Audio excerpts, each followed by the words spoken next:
Bueno, un saludo para el curso de análisis complejo. Mi grupo está conformado por Johan Matiz, Nicolás Perilla y quien les habla Ángel Hurtado. Vamos a hablar sobre series de Laurent, convergencia y singularidades. Entonces, para ello vamos a dar primero un contexto histórico, donde vamos a hablar de Pierre Laurent. De él pues no hay mucho que decir, fue un matemático y también un soldado francés que nació el 18 de julio de 1813. Para el año de 1830 él empieza a estudiar en el École Polytechnique, donde pues tarda 2 años en graduarse y pues es reconocido como el mejor estudiante. Su trabajo reconocido es Series de Laurent, que se conoció en 1843. Conceptos previos. Antes de iniciar con el tema en concreto, veamos algunas definiciones que nos ayudarán a adentrarnos un poquito más en el tema. Los conceptos que vamos a ver son los de series y sucesiones complejas, así como series de potencias y, más concretamente, series de Taylor. También veremos algunas definiciones bastante importantes para el análisis complejo, como lo son las de funciones analíticas y funciones holomorfas. Entonces, partiendo de la definición y conceptos previos que hemos visto a lo largo de la carrera, nos es muy natural pensar en una sucesión compleja como una lista de números complejos que, a su vez, estos están formados por dos sucesiones de números reales. De manera que, si sumamos estos números, estos números complejos, obtenemos así una serie de números complejos, que estos a su vez están formadas, por supuesto, por dos series de números reales. Ya con estas ideas se nos permite ahondar y centrar un poquito más en un tipo muy particular de series que particularmente son útiles y que son las series de potencias. Una serie de potencia es una serie de la forma, pues como vemos en pantalla, ¿no? Z más Z sub 1 por Z menos C, así sucesivamente hasta infinito, que realmente podemos abreviar como la sumatoria desde n igual a 0 hasta infinito de Z sub n por Z menos C elevado a la n, ¿no? Esto es una serie de potencia centrada en el número complejo C, ¿vale? Ahora, viendo esta serie como una función de Z, obtenemos una serie funcional, ¿no? Una serie funcional f de z igual a la sumatoria desde n igual 0 hasta infinito de z sub n por z menos c a la n, ¿vale? Ahora, igual que ocurre en el campo de los números reales, las series funcionales constituyen un método de representación muy útil para la resolución de numerosos problemas en el campo complejo. Veremos aquí a continuación un pequeño ejemplo de la expansión en el campo real de la función e a la x, ¿vale? Que pues ahí podemos observar los 4 primeros términos, y en la gráfica vemos como a medida que vamos agregando términos a esta serie, a esta suma, la gráfica realmente es extremadamente parecida, es decir, si tendemos a infinito, la función realmente, la serie realmente es nuestra función. Ahora, veamos un ejemplo sobre el campo complejo.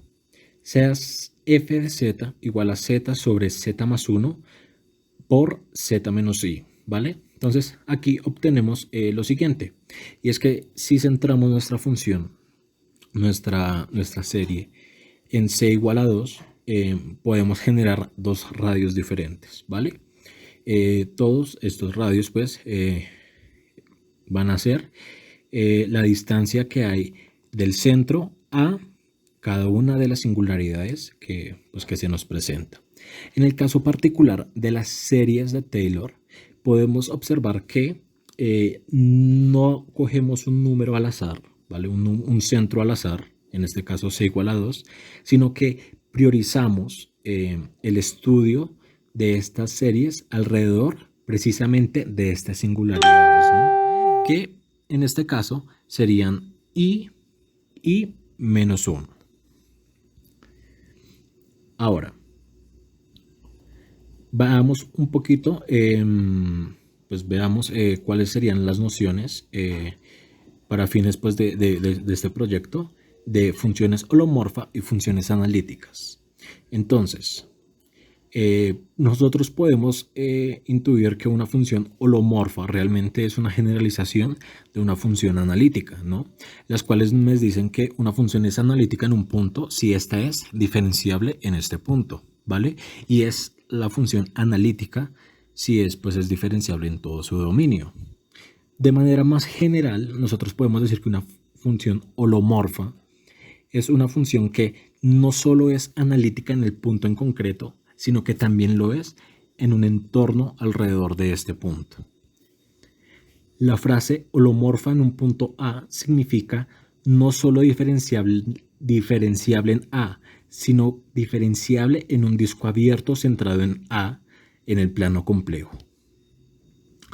Ya tratando de centrar cuál es el fin del por qué utilizar series, series y sucesiones, y más concretamente las series de Taylor, bueno, series de Taylor y series de Lawrence, es precisamente pues estos 4 ítems que tenemos a continuación. ¿Cuáles son? Son el representar las funciones complejas por medio de series de potencias, generalizar las expansiones de Taylor a puntos donde éstas no están definidas, ¿no? Es decir, donde se me generan indeterminaciones. El estudio del comportamiento de las funciones cerca de las singularidades. Esto pues, por supuesto, con el fin de poder clasificar dichas singularidades.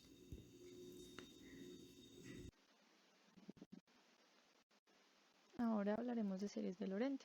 Entonces, primero vamos a hablar de una función analítica. Entonces, una función la vamos a llamar analítica si podemos representarla a través de series de potencias.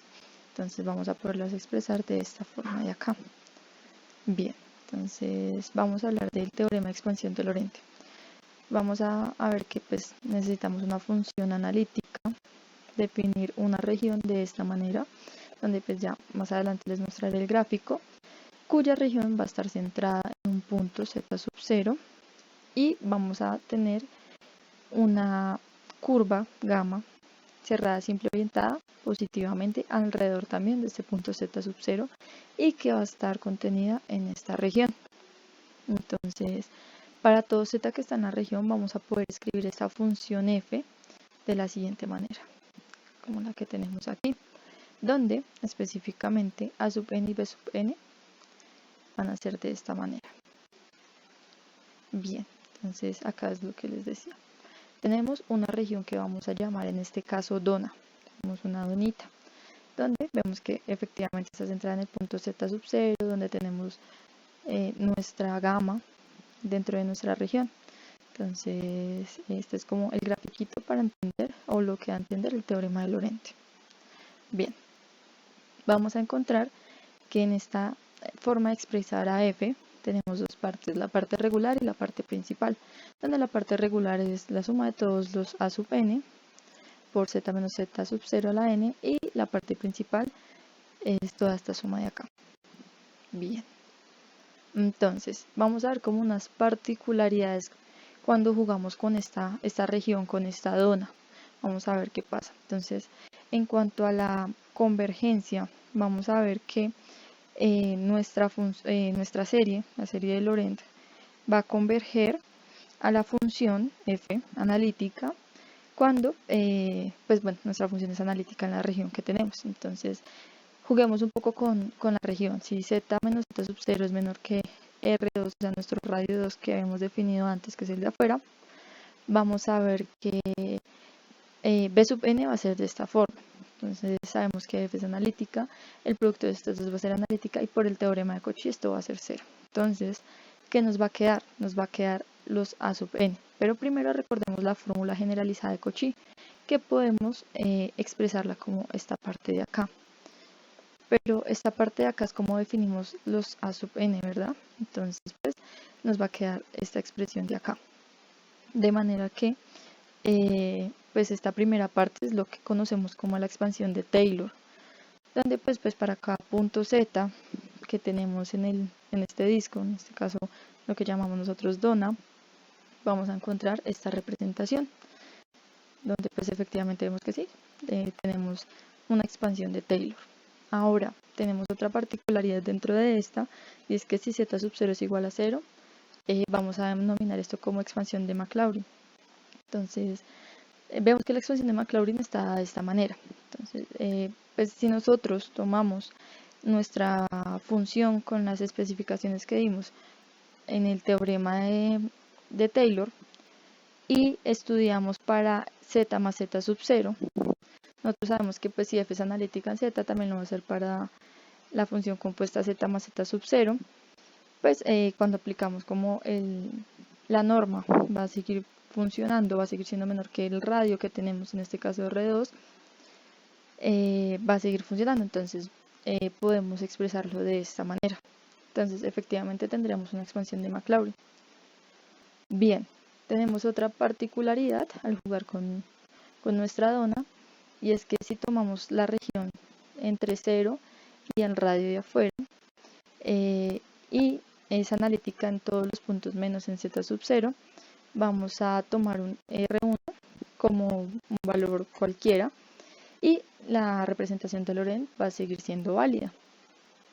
Lo mismo va a pasar cuando nosotros tomamos el plano exterior. Este claramente tiene que ser, no puede ser infinito, tiene que ser finito, y tomamos esta región. Entonces vamos a ver que pues la representación de Laurent va a seguir siendo válida para esta región. Ahora por último, si f es analítica en toda parte del plano finito, salvo en un punto, la representación de Laurent será válida en esta región. Y esta región la escribimos de la siguiente manera, siendo 0 el radio inferior e infinito el radio superior. Ya para culminar hablaremos de las singularidades, en donde las dividiremos en 5 fragmentos: singularidad aislada, polo, polo de orden K, polo simple y singularidad esencial. Una singularidad aislada será si f es analítica en una región A. Un punto z sub 0 lo conoceremos como singularidad aislada si en A existe una vecindad alrededor de este punto que perfora A. En este caso, será posible ver que la expansión de Laurent es válida en este agujero. Un polo lo definimos como si la perforación está centrada en z sub 0 y cierta cantidad de coeficientes b sub n son iguales a 0, entonces z sub 0 se llamará polo. Y será un polo de orden K en caso tal de que b sub k sea distinto de z sub 0, siendo b sub k el mayor coeficiente distinto de 0.